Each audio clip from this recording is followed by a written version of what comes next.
Hey, nosy. Yeah, I'm talking to you. I know you saw the title and got curious. Now I'm just gonna warn you, okay? Prepare to experience a lot of secondhand embarrassment. By the end of this video, I hope I will have encouraged you to listen to your gut. Because my gut was literally warning me about this guy, and trust me, I should have listened. Also, if this is your first time seeing my face, hi, my name's Tiara, and on this channel we glow up internally and have fun doing it. A couple videos back, I mentioned that I've talked to 4 guys romantically in my 22 years of living. Now, I have talked to 4 guys in my 22 years of living on this earth. And in those 22 years, I've never actually had a boyfriend. This is a story about one of those guys. We're gonna call him Popcorn Pete. Pete for short. Pete and I met in the Popeyes drive-thru. So romantic. I know. He worked there. We were 17. I thought he was pretty cute. And coincidentally, my friend knew him because they went to the same school. We went to different schools. She was like, "Oh, I know him. I can give you his Snapchat." And I was like, "Perfect. Like, let me get it." So I got a Snapchat and we started talking. And I was shocked that Pete liked me too, because at the time I had very low self-esteem, and you know what that means, right? My standards were non-existent. Ayy, like the bare minimum was my love language. Ayy, so Pete was perfect to me. Now, of course, there were times when I noticed a couple of red flags, like the time I sent him a snap of my outfit and he said, "Are you wearing leggings?" And I said, "Yeah." And he said, "You're not allowed to wear leggings in public unless you're with me. Don't wear leggings in public anymore. You're not allowed to do that." And so I said, "Okay." Oh my god, I can't wear leggings in public. So then I just agreed that I would only wear leggings if I was at home or with Pete. And also another time he told me that I wasn't allowed to talk to any other guys romantically because he and I were gonna get serious. And my 17-year-old self thought, "Oh my gosh, this guy, like, he's so dominant. Oh my gosh, he's so assertive. I love that." But really, I realized that it was just control. He was controlling. And that's not healthy. Yeah, right. So right off the bat, I know what you're probably thinking. You're thinking, "Girl, run for the hills. This guy's bad news. There's warning signs blaring everywhere." But I thought I was playing capture the flag. And I thought red flags were just part of the game, like, red flag, hey, like, let me catch him. Thank you. Gotta catch them all, like, thought I was playing Pokemon or some shit. So I didn't care. I thought he was gonna be my husband. Okay, like, you couldn't tell me nothing. So we planned a movie theater date. It was my first ever date. I was so excited, but looking back, I would never suggest going to the movies for a first date because it's awkward. You're sitting next to this stranger for 2 hours. You don't know anything about each other. You barely know each other. This is your first time hanging out. You can't talk because you're in a movie. So it's just like, do something else. But we went to the movies. I didn't know any better. So the day of our date, I get in my car and I go pick him up because his car didn't work.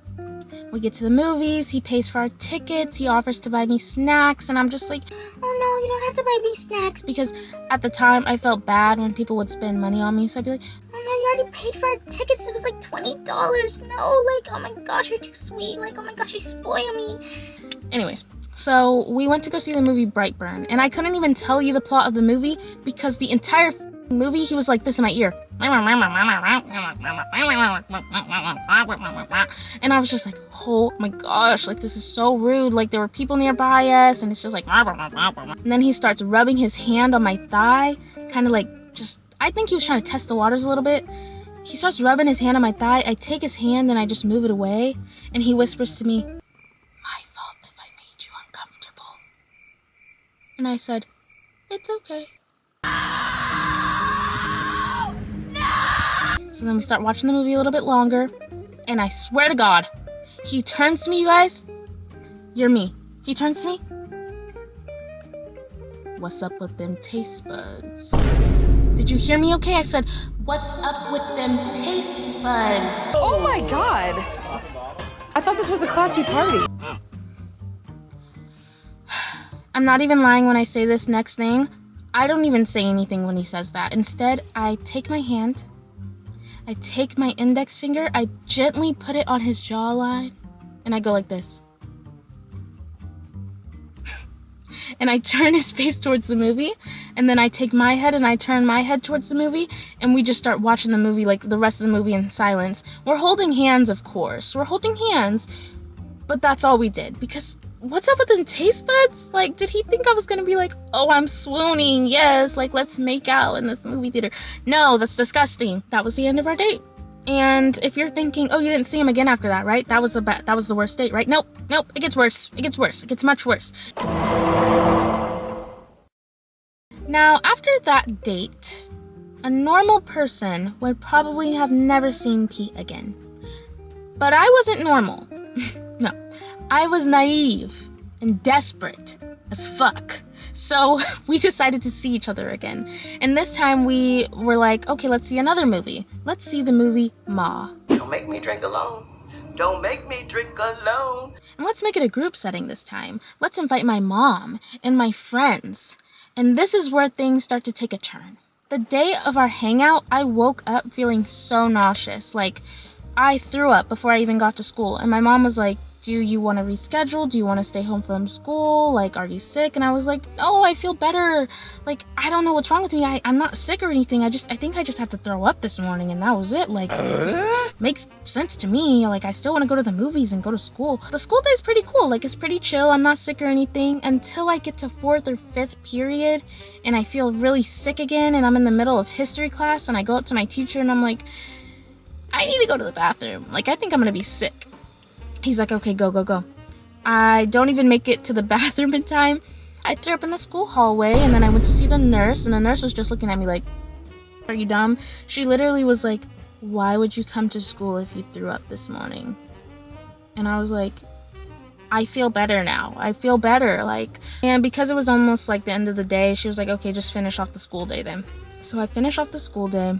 It gets to the time where we get to Pete's house. It's my mom and my friend. We're all in the car together. I'm like, oh my gosh, I'm so excited. We get in his driveway. Boom. Nausea. I feel like I have to throw up. I'm like, oh my gosh, I have to throw up. I don't know what's wrong with me. I have to throw up again. I get out of the car. I'm like, there's no bathroom. What do? I throw up in his driveway. I throw up in his driveway, and Pete comes outside. He sees it, and he's like, and I'm like, And my mom is like, so do you have a hose? And Pete hoses down my throw up with a water hose in his driveway. He tried to get it down the drain, most of it that is. And yeah, then I was like, I feel better. And he was like, are you sure? We can reschedule. Like, we don't have to go today. It's fine. And I was like, no, you guys, with like throw up breath, because I literally just threw up. Imagine there's throw up breath. No, I feel better. Like, I'm fine. Like, let's just go to the movies. I feel better. I hope my horrible ugliness won't be a distraction to you. Not at all, boy. So we get in the car. My mom is in the driver's seat. Pete's in the back. I'm in the middle. My friend's beside me. We're about to pull out the driveway, y'all. Nausea again. Boom, nausea again. I say, I'm not done. Everybody jumps out the car. I get out the car. I throw up in his driveway again. Oh my God, bro. Oh, hell no, man. What the fuck, man? Now you might be thinking, at that point you went home, right? Like, you went home after that, right? No. I said, I feel better. Let's go. So we go to the movies, and we watch Ma. Me, my friends, my mom, Pete. And we didn't hold hands this time. Rightfully so. I did have my hand out like this the entire time, and he didn't take it. And I don't blame him, because it's fucking that's disgusting.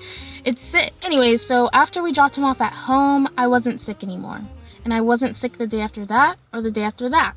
And I also didn't see Pete again after that, because I found out shortly after that he had been talking to girls romantically behind my back that entire time we had been talking. So remember when he said I wasn't allowed to talk to other guys?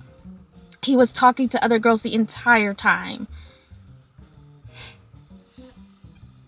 Oh my God. That was the straw that broke the camel's back. That was my breaking point. Not any of the other bullshit he pulled. No, it was the fact that he was talking to other girls when he told me I couldn't talk to other guys. And I was like, this is kind of hypocritical, and you were lying to me. He told me that he wasn't talking to anyone else, and then I found out through my friend, and it was just a whole mess. Anyways, That was my breaking point, is what I'm basically trying to say. I'm a dumbass. I'm a dumbass. I'm a dumbass. And then it all started to make sense. It was like my body was literally warning me about being in the wrong relationship. It was like my gut was screaming, girl, this is not it. I was having a literal gut warning, pun intended. And after that relationship ended, I physically felt better. And this all happened within the span of 1 month, okay? Because those movies came out in May, and I remember we weren't talking by the time summer break hit. So it wasn't very long. I wasn't heartbroken or anything like that. And if you're wondering, Pete actually ended up getting in a serious relationship like a year later, and I'm pretty sure that they're still together to this day. I saw him and his girlfriend at Walmart like 2 months ago, and they make a cute couple. Like, I can't even be mad. I don't care. What happened to us was 5 years ago. I don't give a damn. But all I could think when I saw him was, wow, I threw up in your driveway. Twice. Anyways, I'm honestly glad that I went through that because it taught me a big lesson. Okay, the moral of this story time is that you should be listening to your body and following your intuition. Because a lot of the time, we'll feel things, we'll have hesitancy, we'll feel anxious, and it's like, nah, I'm just overthinking. But sometimes you are not overthinking. You need to listen to your body. God or the universe will never give you peace in something that you weren't supposed to settle in. Your intuition is there to protect you, so don't ignore it like I did. If you're in a situation that isn't right for you, don't be surprised when you feel constant discomfort, anxiety, or like in my case, nausea. Don't let yourself be blinded by low self-esteem. If you're trying to force something or convince yourself that something has to work out because of fear, don't be surprised when it just causes you more stress. You're gonna find it hard to feel at peace in situations like that, but when you're in the right relationship, you will not feel sick to your stomach. Literally. I hope this was able to teach you something, or at least make you laugh. Please don't pity me in the comments. Don't be like, oh my gosh, girl, I feel so bad for you. You couldn't waterboard this information out of me. I don't give a damn. It's fine. It happened 5 years ago. I'm over it. I talked to the guy for a month. I don't care. If I still cared, I wouldn't be exposing myself on the internet like this. Like, it just makes me laugh. And it's actually not the only story time that I have where my body warned me about being in the wrong relationship. So if you want to hear another story time that's not as gross, because that's the only time I actually, like, threw up. But my body was like, get out, don't, abort. So if you want to hear more about that and learn some more signs, then let me know in the comments. I would be happy to do that for you. And with that being said, thank you so much for watching. If you like this video, prove it by giving it a thumbs up, and leave a comment below if you have any other like horror date stories that you want to share in light of spooky season. I would love to hear it. Let's see if you can top mine. See you next time.